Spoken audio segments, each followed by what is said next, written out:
Hi, gorgeous soul, and welcome back to what is this called?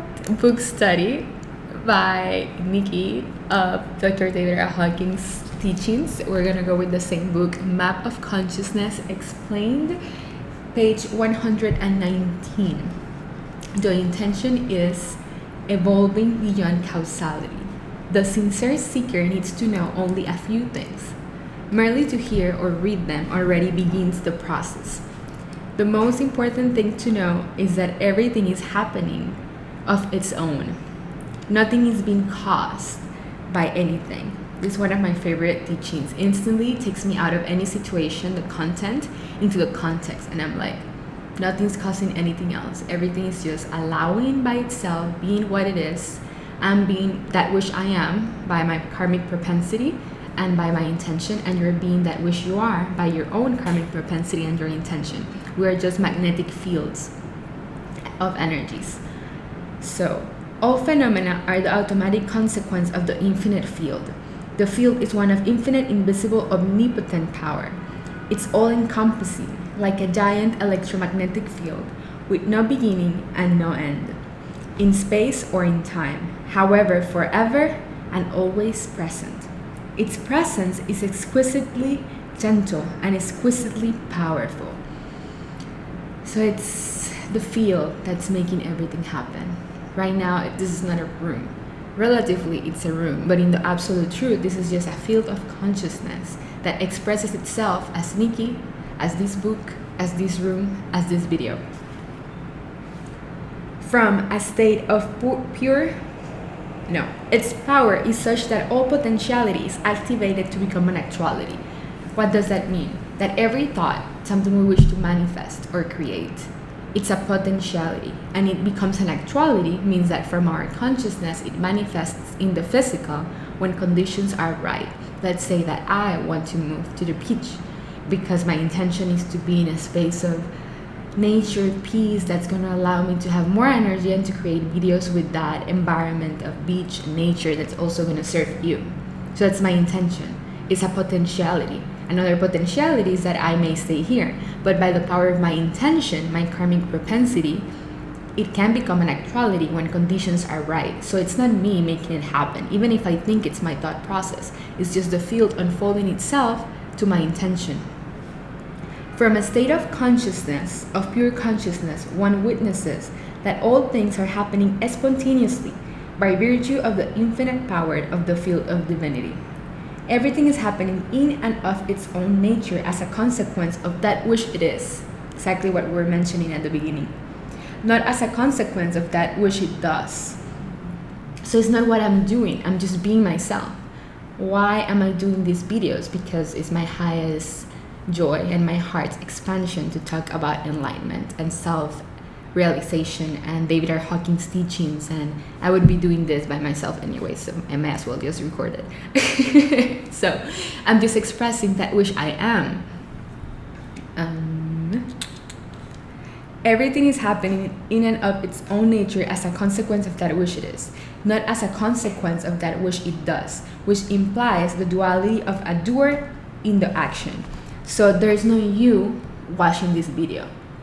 It's just your field that by potentiality and attractor field decided to project this video and project me in your field as a reflection of that which you are. So I'm just an aspect of you. You wouldn't be here if you would have not been attracted to enlightenment, David R. Hawkins, self-actualization, or healing.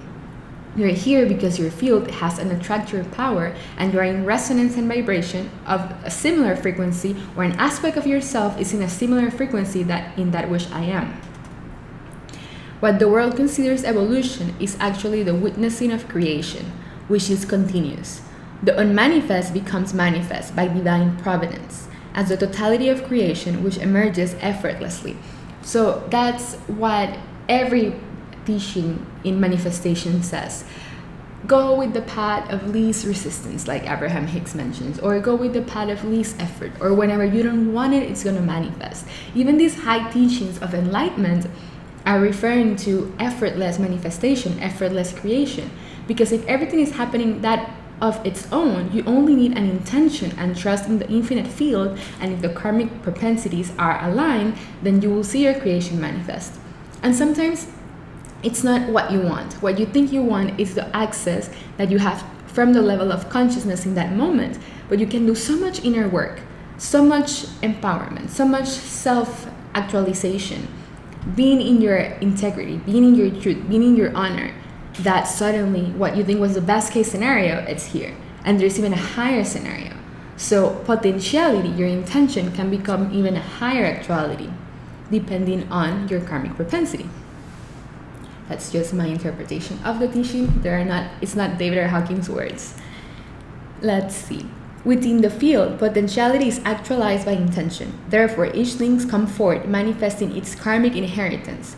Its karma is its innate potential. And when conditions are appropriate, then the potentiality becomes an actuality in and of itself as a consequence of the infinite power of the field. The field is so powerful that is what one continuously holds a thought, it will emerge. Otherwise, no one will become enlightened.